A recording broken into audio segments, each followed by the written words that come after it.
Ya estamos de regreso en Activando la Mañana y me encanta porque vamos a tratar un tema sumamente interesante. Yo sé que al igual que yo, usted ha notado que en Navidad, en esta época tan especial para algunos, otros viven sentimientos distintos. Por eso hoy vamos a hablar de las emociones en Navidad y recibimos a una especialista, a la psicóloga clínica Rosa Ortega. Bienvenida. Muchísimas gracias, Gabriela y Melissa, por la invitación y hablar de este tema tan emocionante. Sí, precisamente. Valga la redundancia, que son las emociones.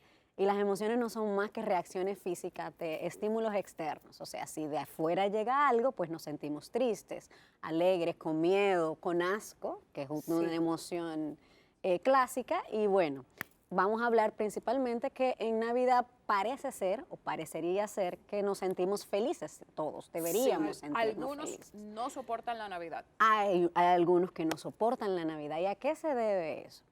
El ser humano tiene dentro de su cerebro pues experiencias, y si antes en algún punto de nuestra historia ha habido algún evento que no fue agradable, pues relacionamos o asociamos este momento feliz con ese momento triste y pues nos ponemos tristes. También hay que ver que ha habido muchas pérdidas, muchos divorcios, de todas las edades, o sea, muchos divorcios, separaciones, pérdidas de empleo, o sea, a nivel mundial. Claro. Entonces, obviamente, si nos vamos aquí a República Dominicana, bueno, no tengo el dinero para el coro, o no tengo entonces obviamente produce ese estímulo externo, pues activa lo que es la tristeza. Y una excesiva tristeza pudiera llevar a la depresión. Yo he escuchado de personas que dicen, por ejemplo, el 24, el 25, el 31, son días de extrema tristeza para mí, a tal punto que sin estarle sucediendo nada en ese día quizás, se trancan y lloran. ¿Por qué sucede esto? Justamente, es una reacción física a una historia que están conectadas. También hay que ver que en este país no necesariamente, pero en otros países lo que se llama una depresión estacional. Ajá. ¿Okay? Lo que llamamos una depresión estacional es como hay menor cantidad de luz, la química que se da entre la cortisona y la melatonina no se produce correctamente y obviamente hay una predisposición a la depresión, que lo vivimos. O sea, tiene una explicación química. Claro. Wow.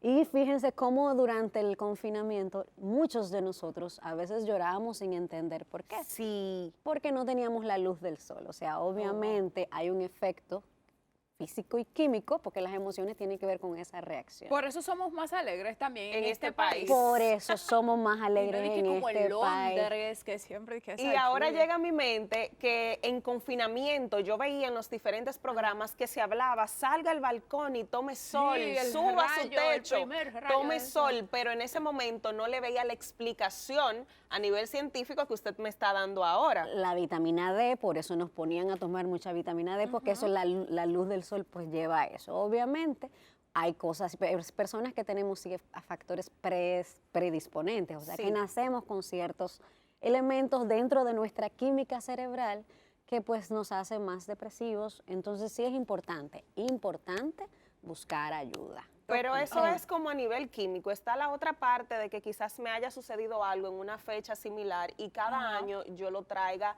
a colación este recuerdo y obviamente como consecuencia me entristezco. ¿Cómo yo lo puedo enfrentar? Mira, las colegas psiquiatras y psicólogos que conozco me dicen que las consultas se elevan en diciembre. Ok.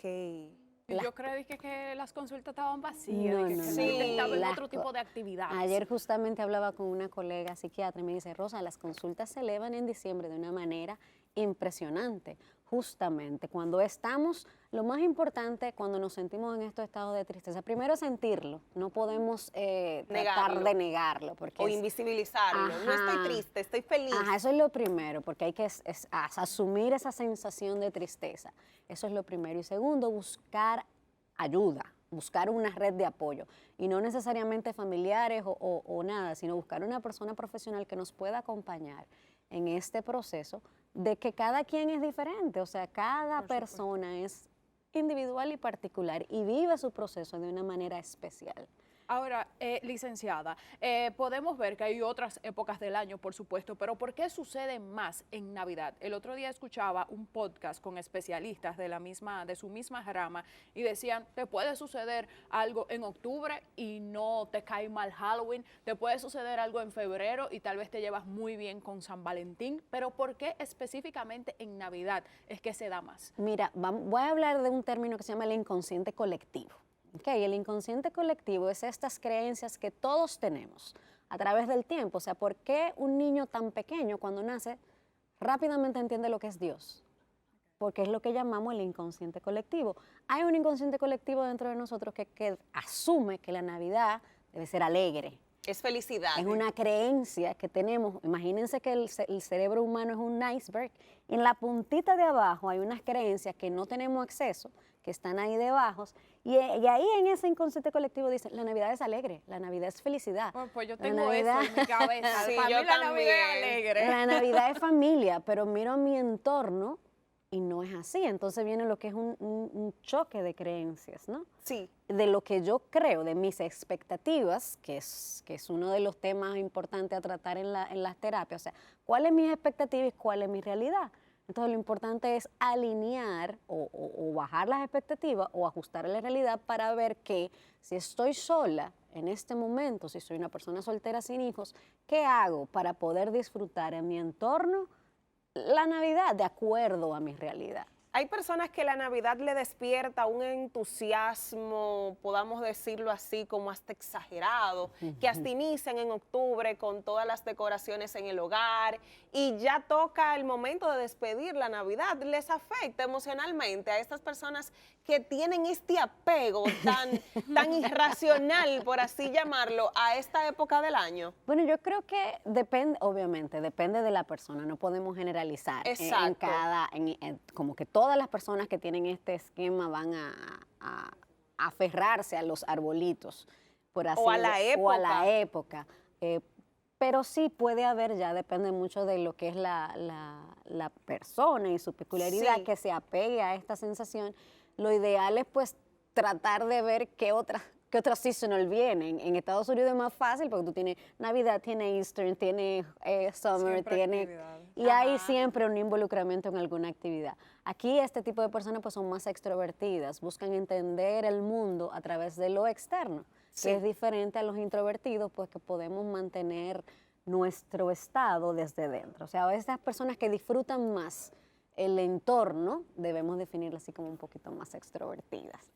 Si nos damos cuenta que tenemos este tipo de emociones que tal vez no son muy saludables, ¿qué podemos hacer? Además de visitar un especialista, nosotros como un compromiso con nosotros mismos por cambiar a ser mejores, ¿qué podemos implementar en nuestra vida? Bueno, de entrada las emociones no son ni malas ni buenas. Ok. Eso es lo primero. Son sensaciones y alertas que nuestro cuerpo nos está dando para ver cómo ¿Por qué la catalogamos a veces como mala? son agradables y desagradables. Ok, ya. Hay, Ajá. hay emociones Bien. que nos produce, que son agradables, otras que no son desagradables. Ahora, en sí mismo no son ni malas ni buenas porque nos están dando una alerta de lo que, De que está algo está pasando bien o dentro mal. de nosotros. Perfecto. Y tenemos que, pues, alertar. Además de ir a un especialista, depende de la emoción desagradable que se pueda presentar y actuar en consecuencia. Por ejemplo, si me estoy sintiendo triste, hay algo que yo hago, vamos a cambiar un estado de ánimo. Esto no es psicología positivista barata, Tóxica. ¿no? Que sí, que Como abunda la que mucho hoy vemos en en día. redes sociales a veces. Sí, No. abunda el positivismo tóxico. Ajá, si estoy, primero es sentir la emoción que estoy viviendo, y si no hay momentos también, hay que decir, esta tristeza, a mí personalmente la disfruto porque escribo bonito, entonces a veces me engancho ahí. ¿Eso sucede también? Claro, o sea, lo que quiero decir que las emociones ni son ni malas ni buenas, son Ya. un producto que puede crear. Los artistas producen bajo ciertas emociones. Sí. Entonces, bajo esa coyuntura, si no está siendo agradable esta emoción, es ver cómo cambio el estado de ánimo. Y ya eso es una conciencia emocional que tenemos que tener. ¿Qué estoy sintiendo? ¿Es agradable? ¿Me es productivo? Pues entonces cambio el estado de ánimo. ¿Cómo? De la tristeza, alegría, música. Si estoy muy hyper, bueno, musiquita baja, Y entonces tratar de generar, como las emociones se producen a base de estímulos externos, generar los estímulos externos que me lleven a la emoción que quiero llevarme. Eso es lo que se llama no tener las emociones como controladas, sino que sirvan de herramientas para poder ser una mejor persona. Y dejarlas, no como decíamos hace un rato, invisibilizarlas, Exacto. sino a saber que están ahí Fluir. y hay que fluir con ellas. Muchísimas gracias, licenciada, por estar con nosotros, dando tan interesante orientación en esta fecha, que yo sé que más de uno en este momento se sintió identificado con todo lo que hablábamos. Gracias por visitarnos y usted no se despegue porque regresamos en breve con mucho más de Activando la Mañana.